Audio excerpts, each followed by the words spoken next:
Fala galera, aqui é o professor Thiago Henrique, eu estou aqui na Universidade Aberta Leonel Brizola para gravar mais uma aula para vocês de literatura. Então, se está tudo bem comigo, se está tudo bem contigo, venha fazer parte dessa história e hoje a gente vai falar sobre modernismo.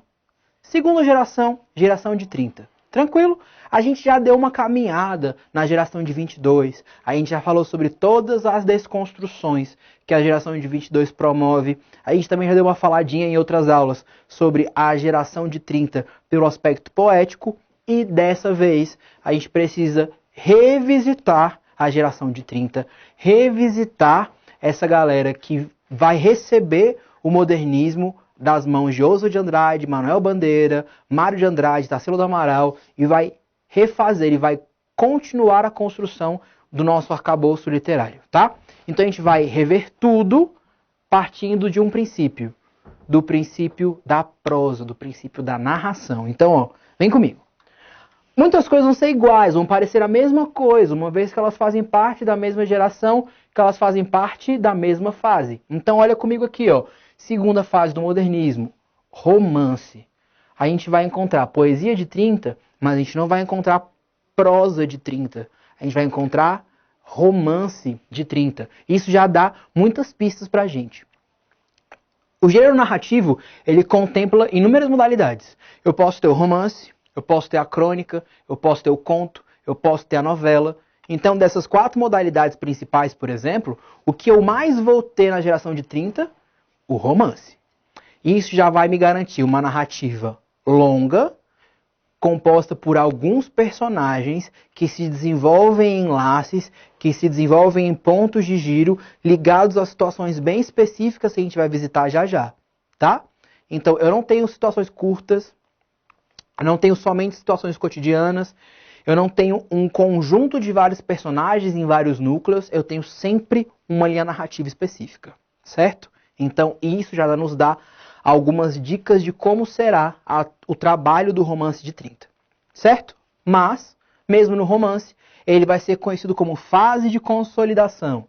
Como que o romance de 30 vai consolidar o modernismo que ele recebe lá da primeira geração? Na questão poética, a gente viu que os poetas da segunda fase, da geração de 30, eles vão manter a perspectiva, o ideal de liberdade. Eu posso continuar escrevendo da forma que eu quiser, na estética que eu quiser, tá tudo susto, tá tudo tranquilo. O que a geração de 30, no romance, na prosa, vai fazer? Enquanto a poesia pega essa modalidade estrutural, o romance vai pegar uma modalidade muito mais temática.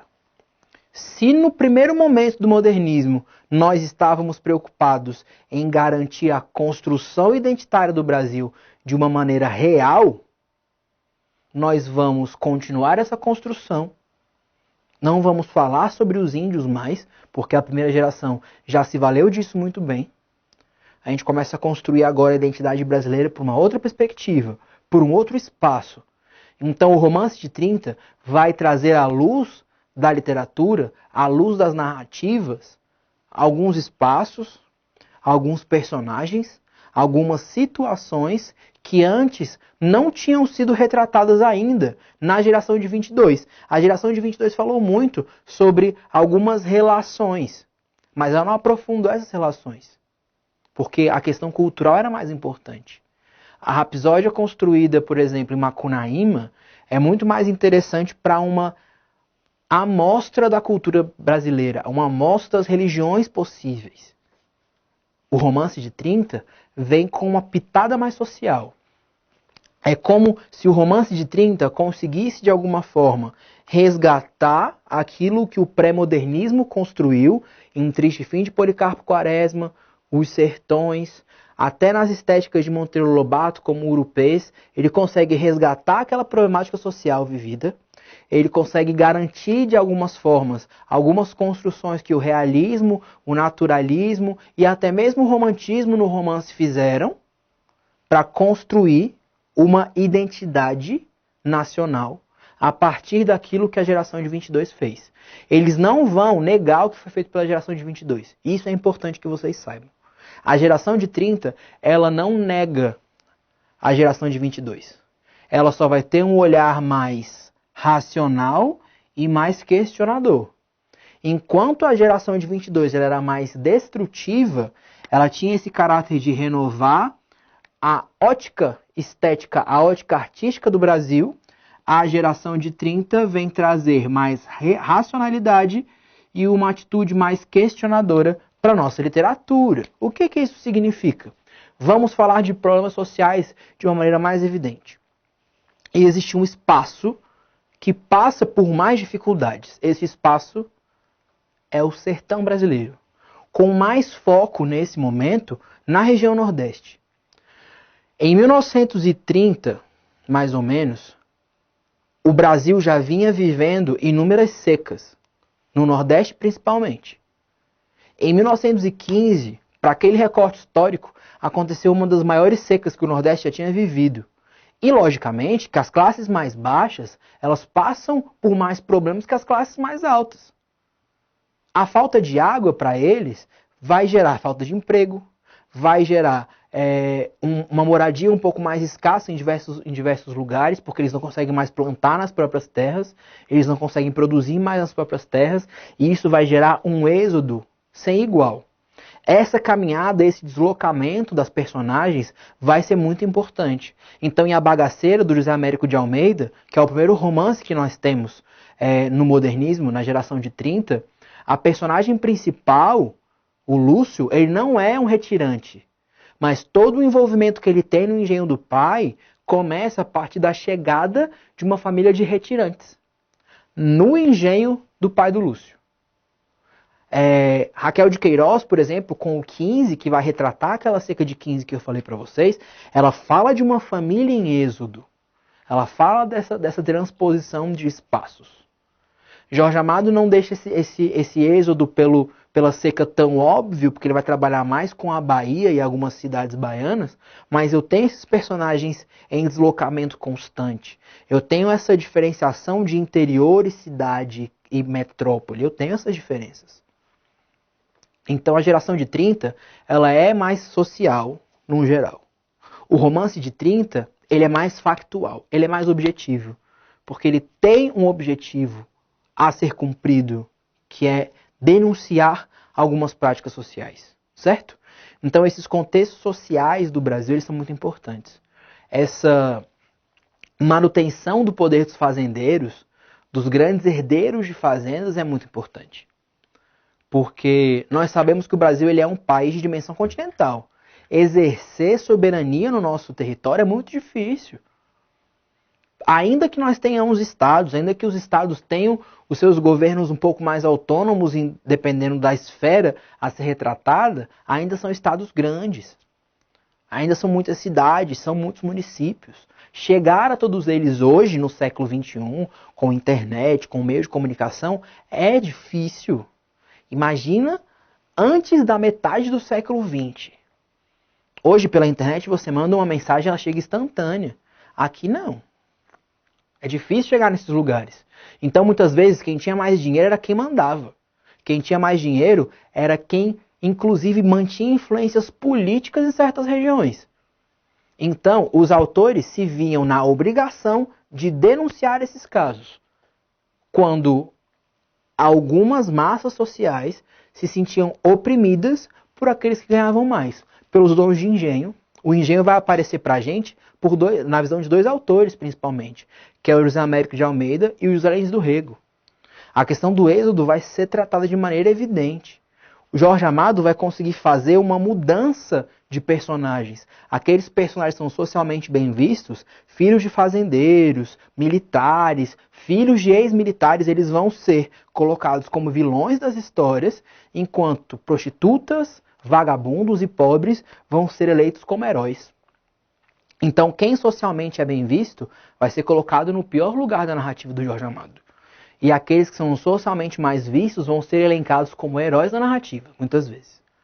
Então eu tenho essa necessidade de denúncia. Só que, beleza, na narrativa essa denúncia se constrói de que forma? Vamos aos fatos, vamos às características.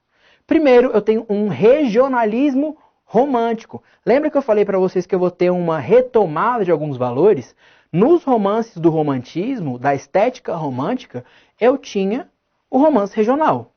Os românticos, eles perceberam que não adiantava eu falar somente de índio quando o Brasil é enorme.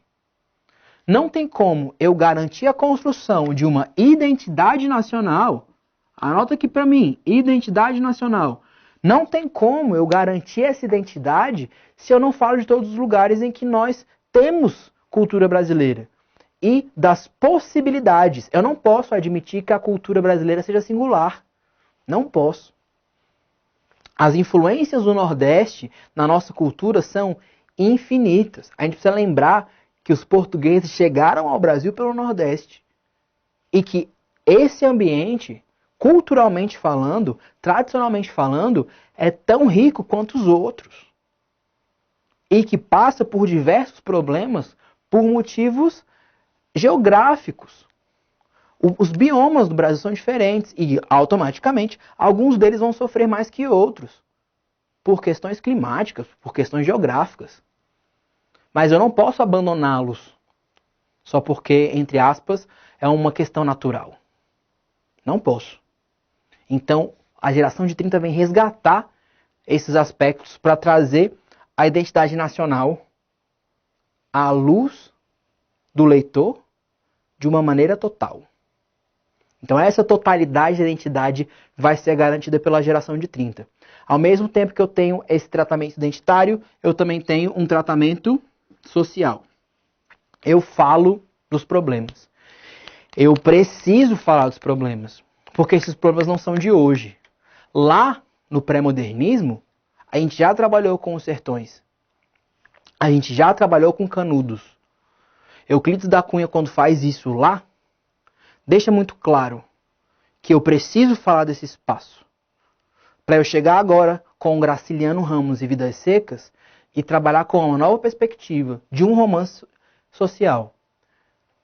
A figura do Fabiano, que é construída em Vidas Secas pelo Graciliano Ramos, é uma figura sofrida que muitas vezes não se reconhece nem como homem. O Fabiano tem 2 filhos e uma esposa na narrativa. Para vocês terem ideia de como essa conexão individual vai ser muito bem retratada e muito bem sofrida, o Fabiano não dá nome na narrativa aos seus 2 filhos. Ele chama de filho mais velho e filho mais novo. Ele não se reconhece como homem, e aí a cachorra, a cadela que vive com eles, a baleia, ela vai receber nome e vai ser humanizada. Então, a construção social que é feita com o Fabiano, a construção desse romance social, faz com que a gente compreenda exatamente quais tipos de sofrimento que esses homens sofrem. É muito fácil a gente falar que eu tenho um sertanejo em crise porque ele vive na seca, logo ele tem sede, ponto. Quando nós estamos distantes desse espaço, é essa a proposição lógica que a gente faz. Ele tem sede, ele não consegue plantar, ele não consegue criar gado, por isso que ele não tem dinheiro. Legal. Eu entendi a crise sertaneja. Não é isso. São crises muito mais interiores do que a gente imagina. O Graciliano Ramos, na sua construção narrativa, por exemplo, ele constrói um herói, que é o personagem principal, que há de vencer a seca, que há de vencer a adversidade, mas ele não se aceita como ele é. Então, muitas vezes, a personagem do romance de 30, ela se vê frente ao problema, só que ela não acredita que esse problema possa ser vencido e ela rejeita o espaço onde ela está, ela rejeita o sertão. Só que uma vez que essa personagem é sertaneja, quando ela rejeita o sertão, ela também rejeita o sertanejo. E aí ela rejeita a si mesma. Então a crise da personagem sertaneja, ela é muito além de só sentir fome e sede. E de não ter dinheiro. Não é isso. É um sofrimento muito mais de não se compreender e de não se aceitar num espaço de diferenças. Num espaço de problemas. Num espaço de sofrimento. Então, muitas vezes, a gente vai extrapolar essa situação que é só física para uma situação muitas vezes psicológica e social. É essa a crítica profunda que a gente vai ter aqui no Romance de 30. Nós já tivemos lá no Romance Romântico essa retratação do homem regional. A gente já teve. José de Alencar fez esse tipo de construção já, idealizada. Agora a gente vai para o fato social. A gente vai trazer romance de tese, vai trazer determinismo, outros elementos racionais e objetivos que já foram criados nas estéticas realista ou naturalista e que vão vir ao encontro da estética do romance de 30 para dar força para eles, tá? Então, a gente precisa sair dessa esfera do sede, fome e pobreza para uma questão existencial do sertanejo. Isso é o que diferencia o romance de 30 de outros romances regionais que já haviam passado pela nossa estética, certo? Então a gente vai trazer a diversidade cultural brasileira. Vai ser muito interessante que muitas vezes os autores do romance de 30, eles vão retratar diretamente o estado, a região onde eles nasceram ou viveram, ou passaram por. A Raquel de Queiroz, quando ela escreve o 15, ela vai retratar a seca de 1915 porque ela viveu aquela seca. A família da Raquel de Queiroz, assim como as personagens dela, saiu do Ceará para poder fugir da seca. Lógico que o contexto da Raquel é um pouco diferente.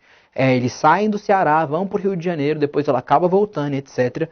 Mas ela sabe o tipo de crise e o tipo de sentimento que aquelas personagens tiveram. De ter que abandonar a sua terra por questões que você não consegue controlar. Entende? Então, essa fuga, esse êxodo vai ser muito importante. Então, tem essa diversidade. Eu não vou tratar do Nordeste como um só. Eu trato do Nordeste, mas eu trato da diversidade cultural. Lembre-se disso. O romance de 30 não trata o Nordeste como um corpo só. Diversos estados são retratados, diversas comunidades são retratadas e, logicamente, fica evidente na geração de 30 essa diversidade cultural. Certo? Então, nós temos algumas retomadas do romantismo e do realismo. Nós colocamos aqui em letra minúscula porque nós temos a retomada das estéticas literárias. A gente tem que lembrar que é tudo com R maiúsculo. Mas quando eu utilizo características românticas e características realistas, eu vou colocar esse Rzinho minúsculo. Beleza? Então, eu vou retomar do romantismo e vou retomar do realismo para conseguir construir uma identidade de maneira objetiva.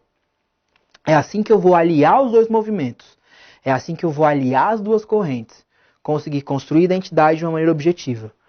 Conseguir mostrar para o meu leitor quem é o brasileiro, ou quem são os brasileiros, se a gente parte de um ponto de vista plural, de quem são os brasileiros, de fato. E não aquilo que eu imagino sobre eles. Aquilo que eu penso sobre eles, eu como narrador, eu como poeta, ou eu como autor, ou eu como romancista. Nós vamos mostrar o fato. Quem o brasileiro é de fato, tá? Uma perspectiva determinista. A gente precisa lembrar isso daqui, ó. Determinismo. O que isso significa? Lá no naturalismo, nós trabalhamos com o determinismo biológico. E aí vai ser muito importante que vocês entendam lá da biologia a diferença de fenótipo e genótipo. Na biologia, o que se compreende por? O genótipo ele é a carga genética do indivíduo. Então eu, Tiago, tenho na minha composição genética alguns elementos que permitem que eu manifeste algumas características. Por exemplo, o tom de pele. Para que eu tenha essa coloração de pele que eu tenho hoje, é necessário que eu tenha uma base genética, o que a gente chama de genótipo. O fenótipo vai ser a manifestação dessa característica. Então, para que eu, Tiago, tenha essa coloração de pele, eu precisei ter uma exposição ao sol, que vai ser digna, que vai ser clara de quem mora no Brasil, que é um país tropical. Se eu tivesse essa mesma carga genética e vivesse num país que não seja tropical, se eu estivesse na Europa, por exemplo, na Inglaterra, que é um país chuvoso, possivelmente eu não teria essa coloração de pele. Eu não teria essa manifestação de característica, certo? Então, eu tenho a carga genética e eu tenho a manifestação pelo meio. O que isso tem a ver? Eu tenho o indivíduo, eu tenho a personagem. Ela só vai ser quem ela é porque ela está envolvida por um meio, certo? Então, aquilo que a personagem é fruto da relação dela com o meio. O que isso tem a ver? O homem sertanejo só é quem ele é porque ele está no sertão. Lembra que eu falei do Fabiano? O Fabiano só é o homem que ele é. Ele não se compreende como um homem, ele se acha um bicho, ele se acha um animal, por isso que ele se aproxima tanto da baleia, porque ele faz parte do sertão. E aquela situação, aquele espaço, o torna esse homem ou esse não homem que ele acredita ser. Se o Fabiano, com a sua psicologia, com a sua construção genética, vivesse em outro lugar, ele não seria quem ele é. Então, existe uma relação indivíduo e espaço que é super importante para a construção da personagem. É o que a gente vai chamar de perspectiva determinista. Eu estou falando muito de Graciliano Ramos porque ele vai retomar muitos dos aspectos que nós vimos aqui de uma maneira muito individualizada. E a gente consegue entender melhor. E a gente vai utilizar isso também para entender a narrativa linear. Geralmente, a gente confunde narrativa linear com tempo cronológico. O tempo cronológico é o tempo que respeita passado, presente e futuro. Uma narrativa linear, então, eu tenho um tempo cronológico, e uma narrativa não linear, eu tenho um tempo psicológico. Uso de flashbacks. Não é isso. A narrativa linear é quando o fluxo narrativo ele é contínuo. Eu não tenho interrupções. A narrativa de Vidas Secas, por exemplo, ela é linear, mas não necessariamente ela vai respeitar o tempo cronológico. Alguns capítulos, por exemplo, a gente vai falar que Vidas Secas é um romance desmontável. Eu poderia reorganizar os capítulos, colocá-los em outras ordens e não alteraria a linearidade da narrativa. Ela continuaria concisa, entende? Então, narrativa linear e tempo cronológico não são sinônimos. Tranquilo? Galera, a gente vai ficando por aqui. Eu tenho uma dica para vocês. Se você está assistindo esse vídeo nas nossas plataformas, você pode também assistir no nosso aplicativo. É só você procurar lá o ULB. Você vai encontrar o nosso aplicativo. Você pode baixar esse aplicativo e assistir as nossas aulas nos seus tempos de deslocamento, depois do almoço, quando você estiver longe do seu computador. Isso vai facilitar bastante o seu estudo. Beleza? Então, galera, a gente vai ficando por aqui. Muito obrigado pela presença. Tamo junto. A aprovação já é sua. Vamos nessa.